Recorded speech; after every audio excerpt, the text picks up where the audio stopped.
New Glenn finally comes to life, sort of. SpaceX is set to debut Crew-9 from the Cape, and believe it or not, there has been work on the Starship facilities at Launch Complex 39A. Stick around because we've got all of that and much more in this Space Coast Flyover.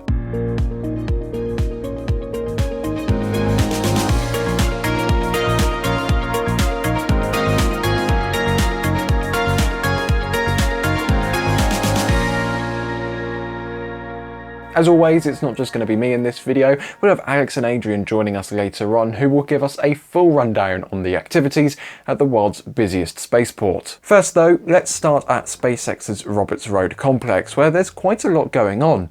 Part of the reason for all of this activity is precisely because of SpaceX's mind-boggling launch cadence, which is very likely behind the reason why the company seems to be expanding its Hangar X building once again. In this latest flyover, we spotted new columns and beams on the west facade of the building. In case you don't remember, the building is roughly split into two sections, a north section and a south section.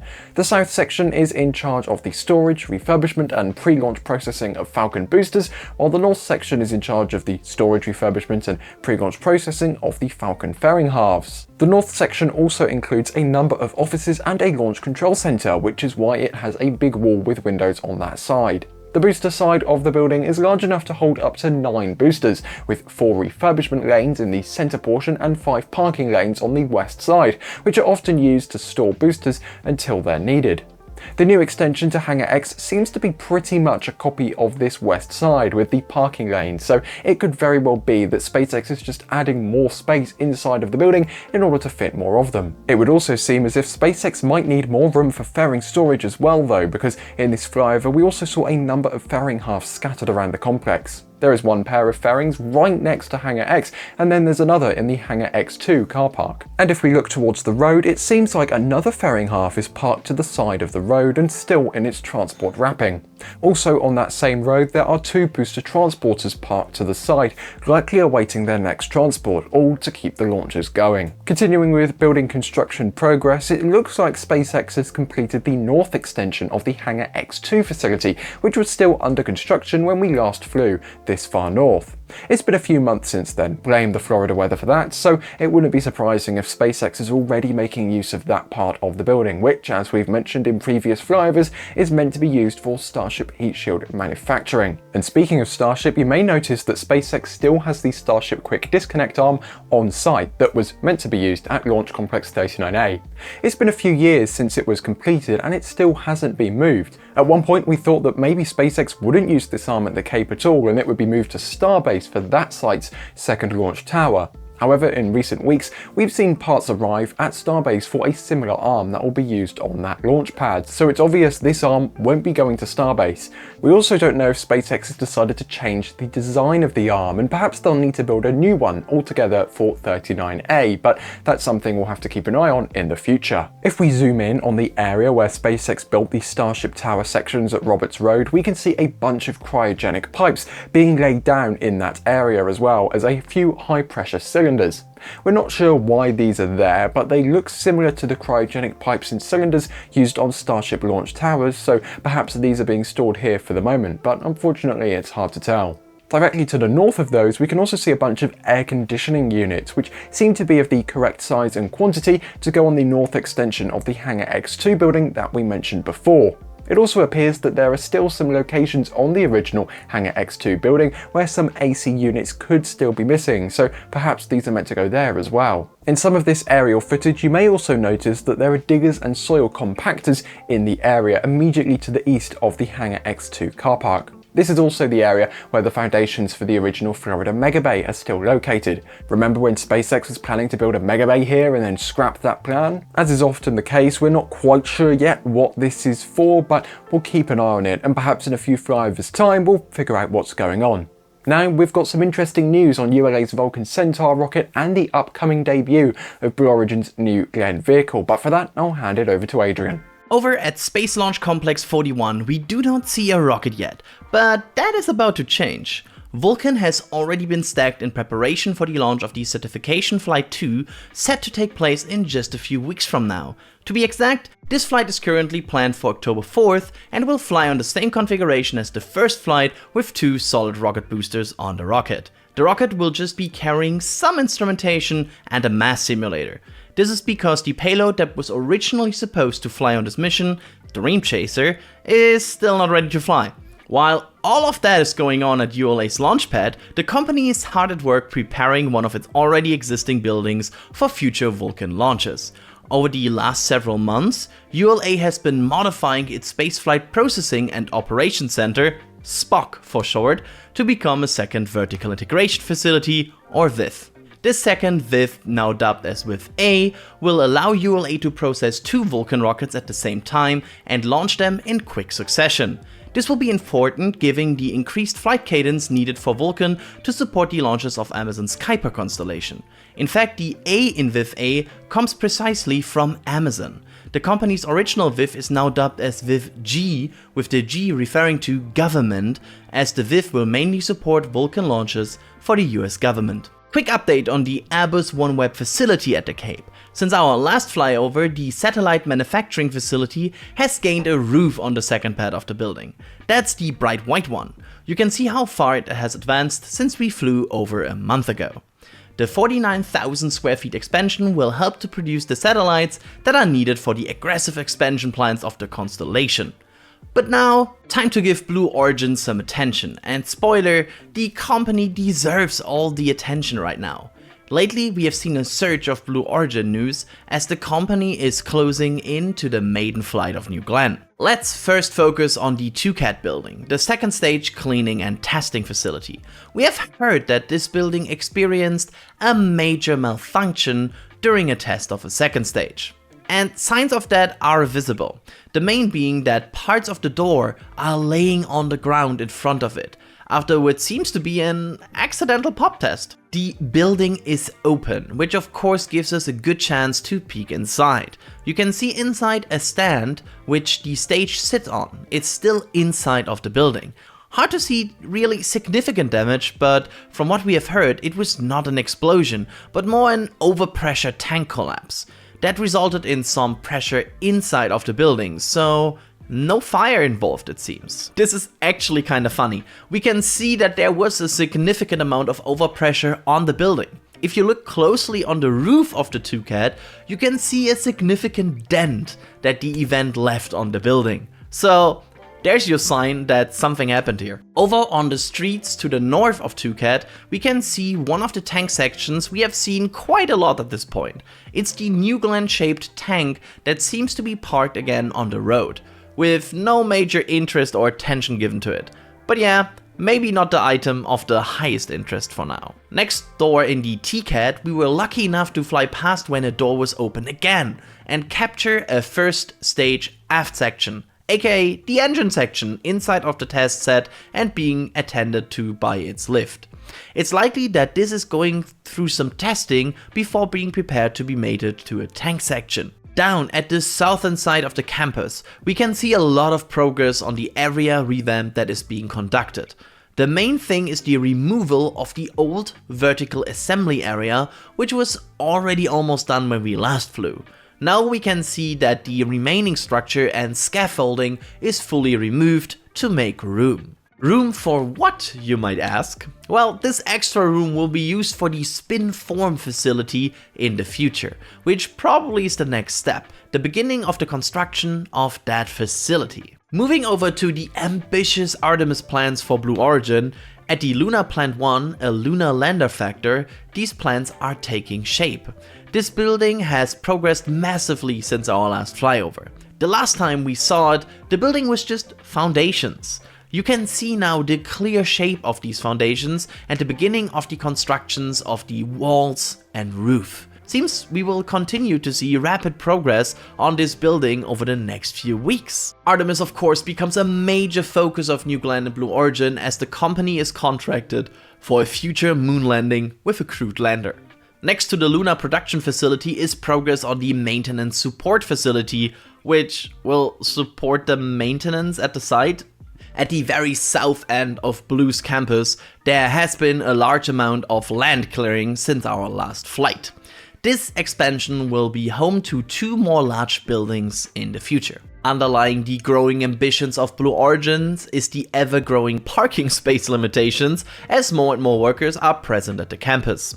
This trend is supported by the fact that the massive parking lot is about to be finished. The multi-level parking structure was just started when we last flew, and now it is in a fairly advanced stage. So it seems the time will come where all of these cars might be removed from the road. See, Starbase? You're not the only one that can build parking lots. Down at Blue's launch site, we had another huge amount of news since our last update. And there's no better place to check this out than the mighty Launch Complex 36. Of course, the bad news first. NASA announced on the Escapade blog that the agency has decided together with Blue Origin to not fuel the two Escapade spacecraft at this time and move the launch to spring 2025. This probably comes after the significant schedule crunch that would have been needed to get this payload and of course the rocket ready in time, as Escapade has a very delicate Mars launch window. So what, no New Glenn until spring 2025? Well, not quite. New Glenn will not perform the maiden flight with Escapade anymore. Instead, we are now looking at a maiden flight in November, with the payload being a Blue Ring payload tug and payload hosting platform. This will not only help demo the payload, but also serve as a certification flight for the national security space launches. This launch will be conducted with the second stage and booster initially planned for Escapade. And you know where that second stage is? On LC-36. Testing! You can see it here on the pad while the crew was flying. And this stage already is far in its testing, as we got a static fire off that rocket part just days ago. David Lim, CEO of Blue Origin, says about this test: a couple of firsts today on this 15 seconds hot fire. First time we have integrated and hot fired a New Glenn flight stage, and first time we have loaded the stage with flight propellants, liquid oxygen plus liquid hydrogen, which burns as an almost transparent flame at nearly 6,000 degrees Fahrenheit. The test really also demonstrated the capabilities of the deluge system on the pad as well, as you can see the pad just being flooded with water needed for this test. We expect that in the next few days this rocket stage will be removed from LC-36 and will be replaced by the rocket booster for Flight 1 for a test of its 7 mighty BE-4 engines. And you wonder how that booster will be called? Well, according to David Limb, it will be called So You're Telling Me There Is a Chance. Of course, this is not only a movie reference I do not get, but it's also referencing the fact that this will be a catch attempt on the maiden flight of New Glenn, an achievement that no other rocket has ever attempted. David Limb about this: no one has ever launched a reusable booster on the first try and landed. Yet we are going for it and humbly submit having good confidence in landing it. But like I said a couple of weeks ago, if we don't, we will learn and keep trying until we do.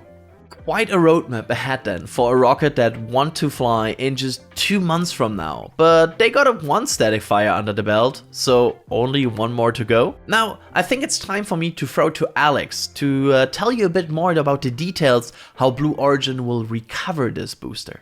Ever since our last flyover, we have actually seen a lot of progress from Blue Origin trying to prepare for that first New Glenn landing. Just a few weeks ago, the company's Harvey Stone vessel brought all the way from France their landing platform vessel 1, which is essentially the drone ship that they're going to be using for New Glenn. Now, if you think that's a boring name, the whole landing platform vessel 1 thing, well, they have actually put a proper name to it. It's named Jackling. And if that name sounds familiar, it is because it's the same name that they put to the previous other ship that they're going to be using to land New Glenn boosters, but they eventually scrapped. Right after arrival, Blue Origin wasted no time and they actually went into operations with the barge, trying to get some sea trials out of it. Now, these sea trials apparently involved a helicopter having a communications package from New Glenn, being essentially testing all of the systems that they're going to be using for when New Glenn actually lands on the barge. We actually know this because some time ago, Blue Origin filed for a communications permit with the FCC precisely to test this equipment. When it exited Port Canaveral, it also carried on its deck an aft module simulator. This simulator also has its own landing legs in order to simulate how the aft module section of the New Glenn booster will be like right after landing. We're not sure in which way they actually tested all of this. Unfortunately, all of this was a little bit out of range of our cameras, but we'll probably get to see that in real life whenever they actually land a New Glenn booster. So far, we don't know if they're gonna keep doing any of this testing, but we'll keep watching. Now, moving over to SpaceX's fleet, in the time since our last flyover, there's been quite a lot of things going on with it. If you've been following our channel, just about a month ago, a Falcon 9 booster, B-1062, failed its landing on a shortfall of gravitas. As soon as the drone ship arrived at port, SpaceX cleared its deck and then went into repair mode. And then shortly after that, ASOG went to Freeport in the Bahamas to get further repairs. Although it only stayed there for a few days, maybe a week or so, all they did seemed to be just more paint.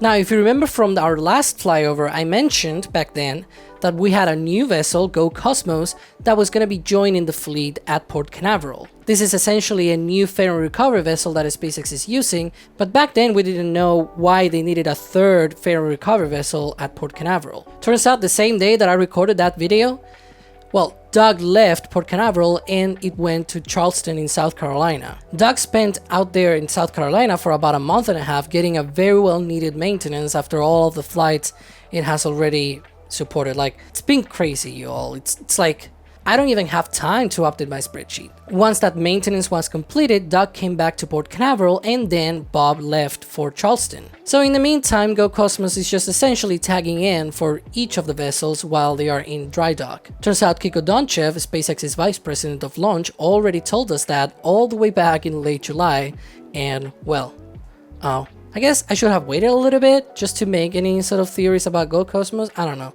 During the flyover, we were able to also spot B-1067, which had just came from the hottest re-entry for a Falcon 9 booster. This vehicle had supported the Galileo L-13 mission just a few days prior, and in order to recover it, SpaceX had to essentially push it to its limits. It came in at a very high velocity. We talked about this essentially this week in Spaceflight, on the Flame Trench, you name it. You watch those. We discussed that a lot. 2 drone ships, 2 octograbbers. Gotta start counting fluid there. We've got 3 drone ships here. All right, 3 drone ships, 2 octograbbers, and a simulator for landing legs. Now, enough with the port and all of the vessels, let's go to the launch pads, because I know a lot of people like launches. One specific rocket you may actually want to see launch from Florida might be Starship. There's a lot of Starship fans out there. I also wanted to launch from Florida, let's be honest. And sure, while the Starship is still not a priority at Florida, there's still some work that is being done in the meantime. Over the past few months, we've strangely seen some workers, every now and then, working on the chopsticks on the Starship launch tower at Launch Complex 39A. This is very weird because it's like, what are they doing? Unfortunately, we still have no idea what they were doing. The flyover pictures do not really say much about that. And it's not just because of the distance, it's because nothing big seems to have changed. We have much closer views thanks to the Polaris Dawn crew, who performed a few flyovers of the pad and gave us some of these pictures that we're seeing right now. And if you look exactly at this one, the chopsticks do not have a lot of changes, let's put it that way. I mean, think about it. We've seen a lot of work on the chopsticks at Starbase. We thought, well, maybe at 39A they're gonna be doing the same, but no!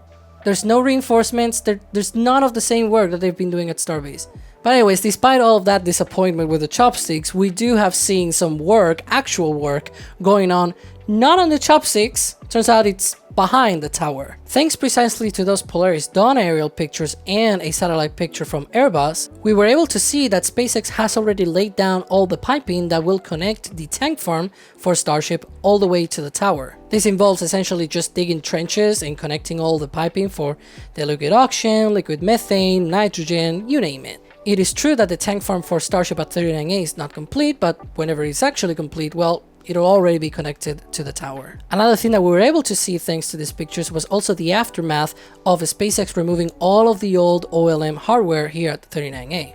As you can see, it's just essentially a flat piece of land. But despite that, we are expecting it to essentially be evolved into something very similar to what we're seeing at Pad B at Starbase. Stay tuned for Monday because we have a lot more aerial pictures, but instead of Starbase.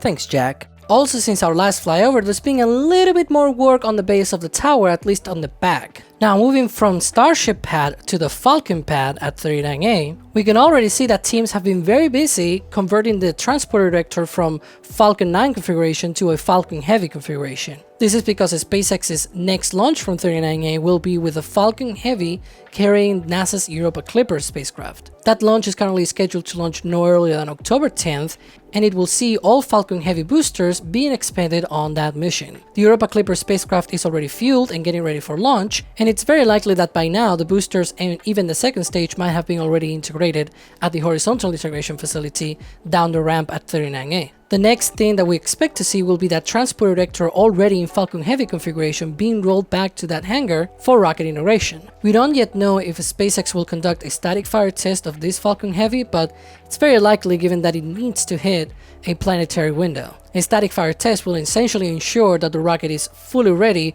well before the launch actually happens. Moving over to Space Launch Complex 40, SpaceX teams were also very busy out there, and not just because, it's been the world's busiest launch pad, but also because they had to ready it for the first Crew Dragon mission out of there, Crew-9. During this last flyover, we were able to spot the Vulcan 9 and Crew Dragon Freedom for that mission vertical at the pad getting ready for its pre-launch rehearsals. The first part of these rehearsals involved the crew going out to the pad performing what is called a dry dress rehearsal. This is when the crew goes out through all of the pre-launch procedures, from suiting up at the ONC building, going out to the launch pad, getting into the capsule and strapping themselves down right before they need to essentially fuel the rocket. That dry dress rehearsal took place on Tuesday, and later that day SpaceX conducted a static fire test of the Vulcan 9 for that mission. During a static fire test, teams go through all of the launch countdown procedures again, but this time without crew on board and actually fueling the rocket. For this test, we counted about 7 to 10 seconds of Merlin power, and you can have a lot more if you buy shirts like this on the store. Shop.nasaspaceflight.com. Now, with the static fire test completed, SpaceX lowered the Vulcan 9 rocket and rolled it back to the hangar to protect it from Storm Helene, which is approaching Florida right now. That storm is forecast to become a major hurricane and make landfall at the Florida Panhandle. And while that landfall will be a bit far away from the Space Coast, it still will affect a lot of the area. It is in fact because of this storm that the launch had to be delayed. It was first originally scheduled for this Thursday, but now has been delayed to Saturday. Of course, as always, we'll be covering that launch and hopefully pray for good weather. Very close to Slick 40, SpaceX has its own payload processing facility for customer missions. This is an old building that dates back from the Titan era in the 60s and 70s and was taken over by the company about a decade ago in order to integrate and prepare payloads for launch. In the last flyover video, we actually mentioned that there was an upcoming expansion and project called Titan Road Office Building. This was going to be located to the north of this building, and it is now well underway. This is that project that I mentioned was gonna have even a food truck area. I'm really jealous about that.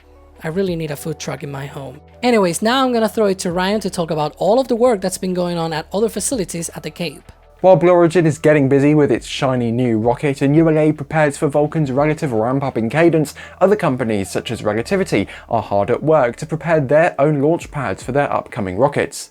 If you've been following the channel, you may know that Relativity has been preparing Launch Complex 16 to launch its large Terran R rocket, completely overhauling the place from how it looked just last year.